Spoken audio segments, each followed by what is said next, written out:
Hi అండి, అందరూ ఎలా ఉన్నారు? అందరూ బాగున్నారా? నేనైతే చాలా బాగున్నాను. అనుడేకి మీకు ఘన స్వాగతం. ఈరోజు పునుగులు ఏ విధంగా తయారు చేసుకోవాలని చూపించబోతున్నాను.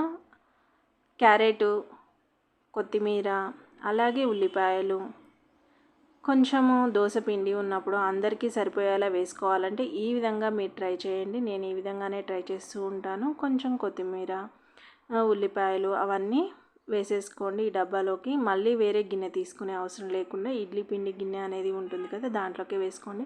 అలాగే నేను పచ్చిమిర్చి కూడా ఏరే పని లేకుండా మిక్సీ అనేది చేసి పక్కకు పెట్టుకున్నాను. ఏ ఐటమ్ అయినా కానీ తినాలనే ఉద్దేశంతో ఈ విధంగా చేస్తున్నాను. అలాగే ఒక స్పూన్ జీలకర్ర అనేది వేసుకోండి. జీలకర్ర వేసుకుంటే ఫ్లేవర్ అనేది చాలా బాగుంటుంది. అలాగే రుచికి సరిపడినంత ఉప్పు అనేది వేసుకోండి. ఉప్పు మాత్రం చూసి అయితే వేసుకోండి. నాకు ఈ మాత్రం సరిపోతుందని ఈ విధంగా వేసుకుంటున్నాను. అలాగే ఒక కప్పు మైదా పిండి అనేది వేసుకోండి. ఇది చిన్న పిల్లలు ఉంటే మాత్రం మైదా పిండి కాకుండా మన గోధుమ పిండి ఉంటుంది కదా, గోధుమ పిండి అనేది వేసుకోండి. అలాగే 11 ఇయర్స్ పైబడిన పిల్లలైతే మైదా పిండి తినొచ్చు, కానీ చిన్నపిల్లలుగా ఉన్నప్పుడు మాత్రం మైదా పిండి అనేది పెట్టుకోబాకండి. నేను ఇప్పుడు మాత్రమే మైదా పిండి అనేది వాడుతున్నాను. మైదా పిండి స్థానంలో అనేది గోధుమ పిండి అనేది వేసుకోండి. ఈ విధంగా కలుపుకున్న తర్వాత ఇదిగో చూడండి, కాగబెట్టుకున్న నూనెలోకి చిన్న చిన్నగా పునుగుల్లాగా వేసుకోండి.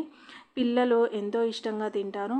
ఇంకొకటి ఏంటంటే మనము దీంట్లో అనేది సోడా అనేది వేయట్లేదు కాబట్టి నూనె అనేది తక్కువగానే పీల్చుకుంటుంది. ఈ విధంగా అన్ని పునుగులు అనేది వేసుకోండి. మనకి రౌండ్గా రావాల్సిన అవసరం ఏమీ లేదు కదా, ఈ విధంగా వేసుకోండి. ఇంటిల్లిపాది చక్కగా తినేస్తూ ఉంటారు. చిన్నపిల్లలైతే ఆడుకుంటూ ఒక 2 చేతిలో పట్టుకొని కూడా తింటారు. ఈ విధంగా మీరు ఎప్పుడైనా ట్రై చేస్తే మాత్రం కంపల్సరీగా అనేది కామెంట్ అనేది చేయండి. ఈ విధంగా కలర్ వచ్చిన తర్వాత ఒక్కసారి తిప్పేసుకోండి.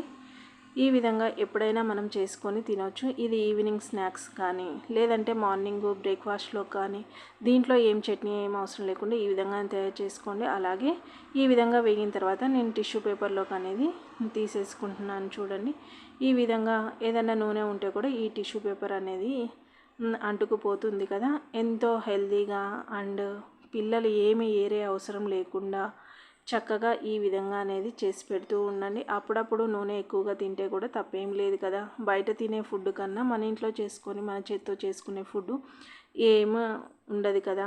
ఈ విధంగా పునుగులన్నీ రెడీ అయిపోయాయి. ఇదిగో చూడండి, ఎంతో సాఫ్ట్గా అనేది వచ్చేస్తుంది. మనం సోడా వేయలేదు కాబట్టి ఖచ్చితంగా పొంగుతుంది. అలాగే లాస్ట్లో ఉన్న పిండి అనేది కొంచెం పుల్లగానే ఉంటుంది కాబట్టి టేస్ట్ అనేది సూపర్గా ఉంటుంది. నచ్చితే లైక్ చేయండి, షేర్ చేయండి, సబ్స్క్రైబ్ చేసుకోండి. పక్కనే బెల్ అనేది ఉంటుంది, గంట కొట్టేసి. Have a nice day. Bye bye.